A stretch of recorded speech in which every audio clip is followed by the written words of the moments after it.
How's it going, Rogues Gallery, and welcome to our very first altered TCG video here on Red Zone Rogue.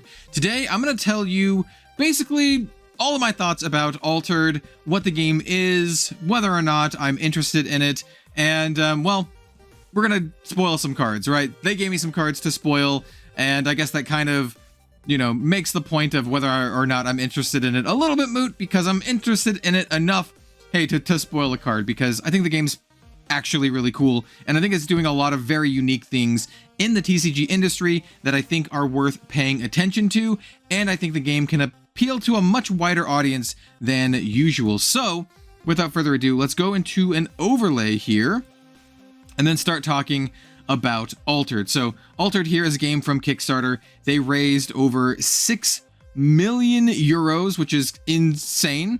It does say, "Here, boldly and proudly, it is the most successful TCG ever on Kickstarter," and I do think that is true. I have known about this game for a decent amount of time. They actually reached out to me and contacted me about, showcasing the game for me at Gen Con last year. Unfortunately, I had to turn that down, but I have still been interested in the game since then, and I was like, hey, keep me in mind for any future things, and they did for the spoiler card that we're going to be talking about. I did personally back the Kickstarter for around, all transparency here, around like $500, right? I got like the tier that comes with some boxes and some starter decks. But nothing too crazy in terms of like trying to invest or anything. It's just enough to like get a good idea of how the game plays, and yeah, but hopefully get some, friends or my partner to play with me. So here's Altered. It's a really, really interesting card game. And as you can see here, these are some of their core tenets, ideas. I really like the optimistic part. It's a game that's very colorful. It's very bright. It has an art style very reminiscent of, I'd call it like a Riot style art. But it is very pretty. And it's not a game where you kill your opponent, which I think is very useful. It is still a competitive game, but it's more of a race than, murdering your opponent. And to that, I think is really interesting. And the gameplay itself is also very, very unique in a lot of regards. It does say a game for everyone, accessible and welcoming, simple yet deep. I do agree with that. I have yet to play it too much myself, but from what I have seen, it does feel like that. If you're curious, by the way, about learning to play Altered, they do have some videos here. I personally would highly, highly, highly recommend the video by Main Deck about how to play Altered. Dan over there is a good friend of mine, and he did an incredible job. And you should go watch it if you're interested in Altered at all. He also has a podcast about the game too, which is just great. If you're interested in Altered at all, go watch Main Deck, right? But anyway, we also have this thing that says optimistic. Discover a game full of positive energy set in a welcoming universe. Once again, really, really different vibes than a lot of the stuff that that is just prevalent in the TCG industry as a whole. And I'm not just going to say stuff that I'm into, because I've literally played hundreds of trading card games. I own sealed product in the studio of like 30 different card games, and I've played so much more. So it's not something you see a lot in trading card games. Discovery, venture into an unknown world and let your curiosity guide you. This kind of hints to their racing mechanic. You're basically racing to the center, overcoming like terrain obstacles, racing against your opponent who's trying to slow you down. And then the first one to the center, you can win, but there's tiebreakers. I don't know, it's really interesting. And it says community, meet, connect, share, build bonds, and have fun together. That's pretty inherent in a lot of trading card games, to be honest. I think the things that I'm most interested in are like this optimistic and universal kind of thing here. It does talk a little bit about the gameplay, and you can kind of see it here, honestly. So let's see if we can glean too much from this. Essentially, you have like this shared track in the middle here, and you have your main character and their companion that they start on opposite sides of the track, and the point is to race them to meet, right? And the first person to do so ends up winning. Now, if both players meet at the same time, there are like tiebreaker mechanics. There's different terrains that you have to get through, and each character and unit has different bonuses through the terrain. So like some characters might be better for like the watery terrain. Let's see if we can show off some cards here. and some characters might be better in a you know, like the mountainous terrain, right? Yeah, so like this one would be like your hero, for example, Sierra and Oddball. So you'll have your Sierra and then you have your Oddball, and you're trying to meet them in the middle. So let's just show off like a cool, like, okay, we'll show off like, I don't know, this fairy just because it's here. Tinkerbell, right? So 1 forest, 3 mountain, 3 water. So that's how good they are at traversing those areas. You also have the costs up here on the top. One of them is cost from hand, and the other one is cost from your reserve, which is kind of like your second hand. Usually when you play cards, they then go into your reserve, but you can only have 2 cards in your reserve at a time. I'm not an expert on this game. I just know the bare minimum. And then we also have this QR code. I'm gonna try to find another card to feature here. That's really interesting. The art, as you can see here, is very, very colorful. It's very pretty. They do use some historical characters, and lore-wise, they're like pulling from like memories or energy of like these like historical characters. The character that I am going to be spoiling today is, if you're familiar with alchemy at all, you might be familiar with the character. Oh, this dude looks cool. Atsadi and Surge. That looks pretty sweet. Look at this little squirrel. Okay, we'll show this. We'll show the squirrel. So here's Ratatosker, right? So this QR code. The QR code is one of the most interesting parts of the game. I've heard a lot of criticism about the QR code and that it's just really distracting or ugly on the cards. It takes up a very, very small portion of it, but I kind of do get that. But why it's so important is that you scan the QR code into your app, and then you own the card digitally. It's not an NFT. It's just kind of like digital ownership, like Lightweavers actually, or like the old the Warhammer game where you would scan the cards in. It's similar to that. And if you have digital ownership of your card, then you can print that card as many times as you would like, to some degree, right? And that's what's the coolest part about this game. Ownership of cards is digital and not physical, even though like when you open the card from a booster pack, you physically own the card, but you scan it in and you have digital ownership. And then if something happens to your card, you can always just print another copy. And what prevents people from just printing all the cards and flooding, you know, the market or whatever, is that when you sign up for a tournament, you have to have digital ownership of the cards in your deck, right? And that is going to be checked. So you do need the cards. You do need to own the cards for, you know, competitive play, and organized play. But one really cool thing about this is you could literally print a deck for your friend. Like if you're like, hey, I want you to get into this game that I'm playing, I really like it, I can print you a deck, and then you can play it. It's not a legal tournament deck, but it's a legal deck to play at your kitchen table, and I think that is super, super cool. It is very, very consumer friendly. It's also a great way to get people into the game, to try it out. I think it's one of the things that this game is doing that is actually revolutionary, that you don't see other games do. There's also the rarity system, which I think is also super interesting, right? So you have this card. This is a common card. You have this one. This is the rare version of the same card. So you have multiple versions of the same cards, right? And then you also have this one, which is kind of like a faction shifted version of the card. This one's the Axiom version, and this one is, I think it's called like Bravos, right? This little fiery symbol. So you can pull potentially 3 different versions of the card. And then there's like extra rare versions of the card that have like unique effects. And when I say unique effects, I do mean that they are unique specifically like to that card. It's just really, really interesting. Oh, dude, the red. She looks great. And as you can see, the art changes a little bit too. So here's the common version of red, and then here into the rare version, the art is different, right?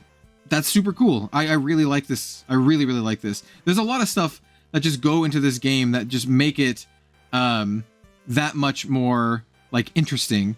And yeah, it just, you know, catches my eye. So here's like this Bravos Vanguard. And once again, you have like the differing art. Very, very cool. Let's go back to the main page here. I do want to talk about the other rarity, but I don't have it 100% memorized. and it's something that I think is really, really fascinating. So let's pull up their Kickstarter page, because I do know that they talked about it on Kickstarter at least, right? Well, it just takes you to this page. Here, let me find the actual Kickstarter page. Here we go. This is follow on Kickstarter. This is the actual Kickstarter. Sure, and as you can see here, I am signed in. So this is my personal Kickstarter, and I did back this. As you can see, thank you. So the one thing that I want to show is for the campaign, they do go over like the rarity system, which I think is interesting. It's very interesting. Here you can see like the game board that you play on. You have your normal play space that you would in any card game, but you also have the shared track in the middle as well that you are basically racing along. There are 6 factions here. The ones that I think they're all pretty cool actually. I do like the Izmir. Our card that we're spoiling is an Izmir card, so hey, you know, they're kind of like the Magic users, right? But the Bravos are pretty cool too. I really like the Axiom as well. Muna is like the foresty, naturey one. There's a lot of cool stuff. Enough, you know, different styles for folks who are interested in that kind of stuff. So those are all the pledge rewards. They're partnering with like Game Genic, and there's a bunch of like fancy stuff if you are really interested in that. But I really wanted to focus on the rarities here. So there's the quick rules, how to play. Oh, here's the main deck video. Go watch this. It's great. It's legitimately good.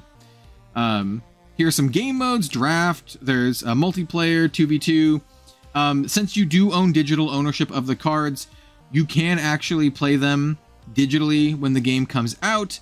I think they have like a way to test it with demo decks right now. So if you want to play the game now, I'm pretty sure you can do it now. But yeah, here's the actual play with your collection. And here's the print and play kind of deal. You can print and play like some demo decks if you want as well. But here finally is the rarity system, right? So we have common, and then we have rares, which involves like the faction shifted rares. But the uniques, I thought they were called like super rares or something, but they're called uniques. So uniques, it says each character in a set will exist in unique versions. And the unique versions are like actually unique in that they have unique effects on that one specific card. You can only have a couple of them in your deck. You are restricted to the number of like rares that you can have in your deck. So you can't just like load up your deck with all like rares and uniques. There is a limit. I don't remember exactly off the top of my head what that exact limit is. I'm sure someone will mention that in the comment section down below. But I think they're doing a lot of really, really cool and interesting stuff here. Having like the digital ownership of your cards, being able to print them. It does have, a cost to do that, but just being able to do that and like print out a deck for your buddy to learn how to play, I think is really, really cool. Having the digital aspects so you can play digitally is also really, really cool. They're doing a lot of really, really interesting stuff. And I think it's worth paying attention to, at least, even if you don't want to play it yourself.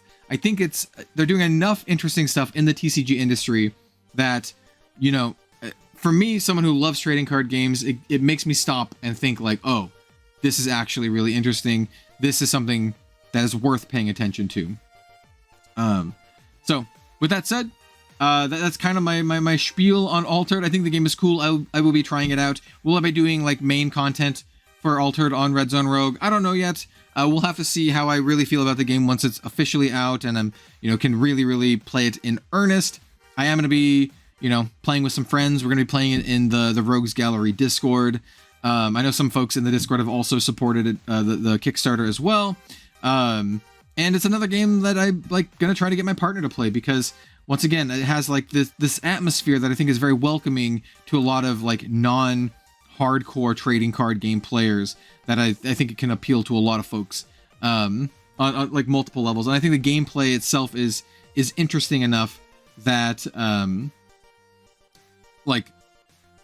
that it'll be engaging for a lot of folks. Here's like the printing thing. It even says like need decks for yourself and your friends. Want to print your cards in foil, stolen, damaged, or lost cards. Get any cards from your digital collection printed brand new and have them delivered to your doorstep in the available language of your choice. Yeah, once again, super, super cool. I actually think it's very, very, I think it's very, very unique, and yeah, I have a lot of positive things to say. Once again, the game is not out yet. We'll have to, reserve final verdict for when it's out, but I am interested in it, and it's cool. So, without further ado, all the people who already know about Altered probably just want to see what card I'm spoiling. So let's spoil a card. We have all 3 versions to showcase, starting with the common version. We have Flamel. Once again, like I said, if you are familiar with history, Flamel is a noted alchemist. So the costs up here in the corner, one of the costs is to play it from your hand. The other cost is to play it from your reserve. He's a character scholar. He's a cool, like, elf-looking dude. This is a Izmir, and he's got like 4 forest, 3 mountain, and 3 water. And he's basically like a Snapcaster mage, which is super cool. They gave me a cool card. And that is, this little hand means when you play it from your hand, you can return a spell from your reserve to your hand. And like I said, your reserve is like your second hand. When you play cards, they typically go into your reserve. You can only have 2 cards in your reserve at the end of your turn, right? So it's kind of like a way to like bank cards or play them for the second time. So he doesn't like literally get you cards back from your discard pile, but he does get you a spell back from your reserve, so you can play it again, right? And then it would go into your reserve again, so it lets you play it like 3 times instead of 2, which is super cool. He also has this other bonus effect here, and it says the next spell you play this turn costs 1 less, and this is you can discard him from the reserve to do this, right? So if he's in your reserve and maybe you want other cards to go in your reserve, you can yeet him from your reserve and get that bonus effect, because his play effect is only from hand, right? So you can play him from hand, get that hand effect. When he goes to your reserve, yeet him, and then you get that spell reduction. Really cool card. Here is the rare version of Flamel. He has the same stats, right? So 4-3, 4-3-3, 4-3, 4-3-3. However, his effect is better. So now from hand, you resupply, which means you put the top card of your deck in the reserve, and then you can return a spell from your reserve to your hand. So these almost like drawing 2 cards functionally, right? Sort of, right? So you put a card from the top of your deck in your reserve, and then you can return a spell from your deck, from your reserve to your hand. So if you already have a spell there, that's great. If the card that you put from the top of your deck is a spell, that's great. You can get that back. Keep in mind that you can have a lot of cards in your reserve, but at the end of your turn is when you kind of, make it into 2, shrink it down into 2. So I think this card's sweet. He still has that ability to discard him from reserve to make it cost 1 less. And then we also have the faction break version, and it's basically the same as the common version, just in a different faction, which is pretty cool. So having this effect in this faction could be awesome. I don't know how common this is for this faction to have this kind of effect, but it could be really powerful in that particular faction. So yeah, that's my spoiler card. Flamel, they give me a sweet card. It's kind of like Snapcaster Mage. I really dig it. Having this kind of like recursive ability, or maybe in like this ability to pseudo draw a card, seems really, really cool. So yeah, that's awesome. And that's also Altered. Like I said, this game is cool. I will be personally playing it. Coverage on channel, there's a good chance I do at least another video or so. When I get my Kickstarter, I'll do a video opening it all up, and likely some gameplay as well. Gonna be learning how to play the game in earnest and playing with some more tuned decks. But please let me know what you all think of Altered in the comments down below. Did you back the game? What do you think of our good buddy Flamel here? Or are you interested in it? I know there's a ton of trading card games out there. I personally am like mainlining 3 or 4 depending on how I want to classify Wheatcross, but I do, like I said, want to reiterate that I think this one is interesting enough that folks should be paying attention to it. If you're not playing it actively, I think you should still pay attention to what's going on, because it's doing some really interesting stuff. So yeah, thanks for watching, everyone, and see you next time.